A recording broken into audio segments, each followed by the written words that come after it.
ঈশ্বর স্বরূপ ভক্ত তার অধিষ্ঠান, ভক্তের হৃদয়ে কৃষ্ণের সতত বিশ্রাম। তোমারও হৃদয়ে সদা গোবিন্দ বিশ্রাম। ভক্তের হৃদয়ে ভগবান থাকেন। সাধব হৃদয়ম মহ্যম সাধুনাম হৃদয়ম ত্বহম মদন্যত তেন জানন্তি নাহম তেভ্য মনাগপি। আমি সাধুদের হৃদয়ে থাকি আর সাধুরা আমার হৃদয়ে থাকেন।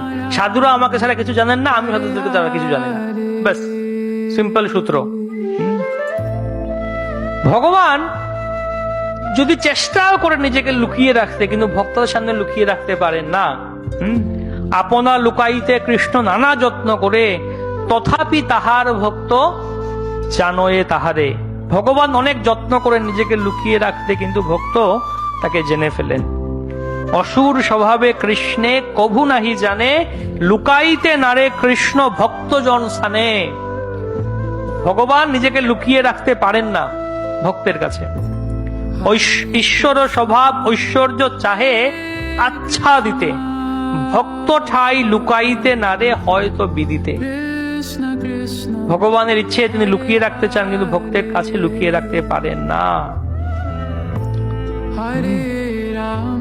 ভগবানের কাজ কি বলে? আচ্ছা, ভগবান বসে বসে করেন কি? এক তো বাঁশি বাজান, আর কি করেন? ভগবানের কাজ কি? চৈতন্য চরিতামৃতে বলছেন মহাপ্রভু যে কৃষ্ণ সেই সত্য করে যেই মাগে ভৃত্য, ভৃত্য বাঞ্ছা পূর্তি বিনু নাহি অন্য কৃত্য। মানে ভক্ত যা ইচ্ছা করেন, কৃষ্ণ তথাস্তু তথাস্তু তথাস্তু তথাস্তু তথাস্তু।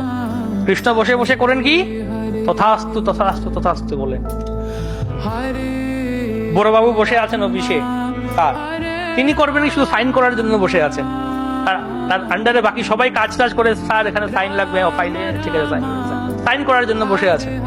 কৃষ্ণ তথাস্তু তথাস্তু, মানে এটাই কৃষ্ণের কাজ, তার ভক্তের ইচ্ছা পূর্ণ করা। ভৃত্য বাঞ্ছা পূর্তি বিনু নাহি অন্য কৃত্য। তো তাই বলে সাবধান থাকতে হবে। আমরা যদি উল্টো পাল্টো ইচ্ছা করে ফেলি, তাহলে ওগুলোও পূর্ণ করে দেবেন, ওগুলো আরো তাড়াতাড়ি করে দেবেন।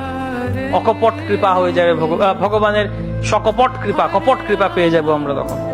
যদি আমরা নিষ্কপট কৃপা পেতে চাই, তাহলে নিষ্কপট রূপে ভগবানের কাছে শরণাগত হতে হবে।